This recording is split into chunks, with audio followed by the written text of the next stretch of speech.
Donc Claire Gaudron, je suis rentrée à l'école en 2009, je suis sortie en 2012, donc assez récemment. J'ai choisi là-bas l'option innovation entrepreneuriat et depuis que je suis sortie, je travaille dans un fonds d'investissement, Capital Risque, qui s'appelle Aster Capital et qui est un fonds qui est financé par 3 gros industriels, Alstom, Schneider Electric et Solvay. Donc on investit dans des startups dans l'écosystème de ces groupes-là. Je m'appelle Yves Quéré, je suis de la promotion 51, c'est loin. J'ai fait ici l'option géologie, ce qui m'a conduit vers la recherche et finalement j'ai fait toute ma carrière en recherche, en physique en fait, et puis dans l'enseignement. J'étais professeur à l'école polytechnique et je suis entré à l'Académie des sciences et je me suis beaucoup occupé d'enseignement et notamment maintenant d'enseignement des enfants à l'école. J'ai toujours appartenu à l'association. Nous étions une promotion extrêmement amicale et attachée et nous avons eu tout le temps 2 réunions par an.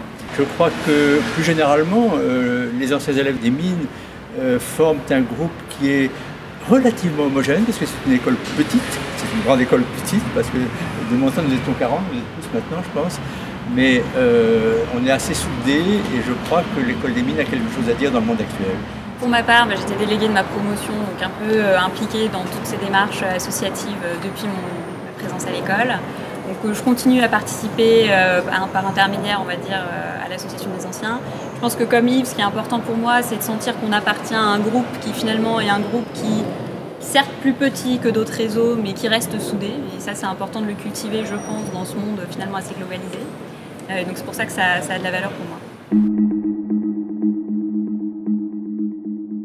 Pour reprendre ce que tu disais tout à l'heure, je pense que ce qui est très important de valoriser, c'est qu'on est des gens qui, par notre formation, ont une certaine rigueur ou un certain esprit critique.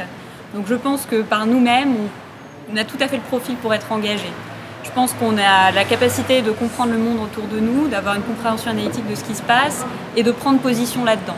Et je pense aujourd'hui, et je nous enjoins tous, dans l'économie actuelle telle qu'elle est et telle qu'on la connaît, à prendre des positions, à prendre des risques, à favoriser notre expérience passée pour faire avancer les choses à notre mesure et en fonction de nos convictions.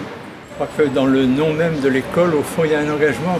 On oublie un peu maintenant que c'est l'école des mines. Moi, j'ai vécu à une époque où c'était encore une école où il y avait des ingénieurs des mines. Moi, j'ai fait un stage, j'ai abattu le charbon pendant 6 semaines. C'était intéressant. On était vraiment mêlés à ce qu'on peut appeler le monde ouvrier. Donc, on était engagés dès le départ.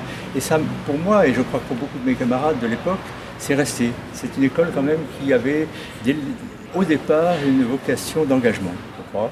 Alors c'est un peu moins clair maintenant, mais je ne peux pas imaginer qu'un ingénieur, qu'elle soit d'ailleurs de cette école ou d'une autre, ne soit pas engagé dans la société actuelle.